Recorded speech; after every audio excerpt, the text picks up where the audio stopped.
कांची श्रीमठ स्वस्ति वाचनम्।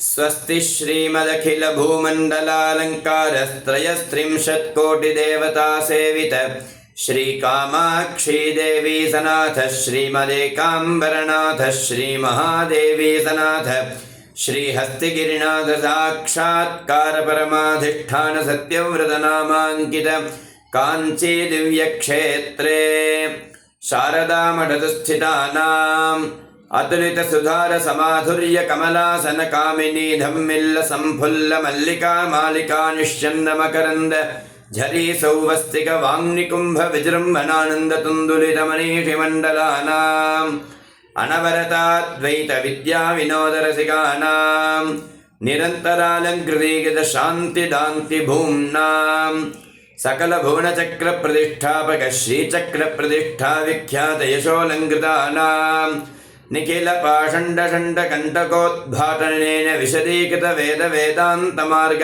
षण्मद प्रतिष्ठापकाचार्याणाम् श्रीमत् परमहंस परिव्राजकाचार्य वर्य श्रीमत् शंकर भगवत्पादाचार्याणाम् अधिष्ठाने सिंहासनाभिषिक्त श्रीमज्जयेन्द्र सरस्वती संयमीन्द्राणाम् अन्तेवासिवर्य श्रीमत् शंकर विजयेन्द्र सरस्वती श्रीपादानाम् तदन्तेवासिवर्य श्री सत्य चंद्रशेखरेन्द्र सरस्वती श्रीपादानाम् च चरणनिर्णयोः साष्टांगं प्रणामः।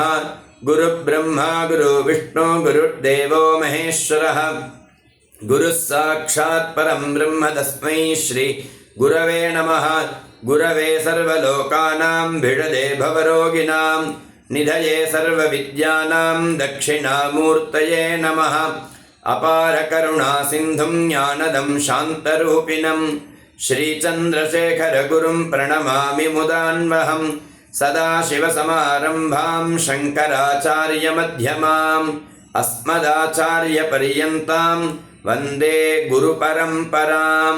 सद्गुरुचरणारविन्दाभ्यां नमः। जय जय शंकर हर हर शंकर।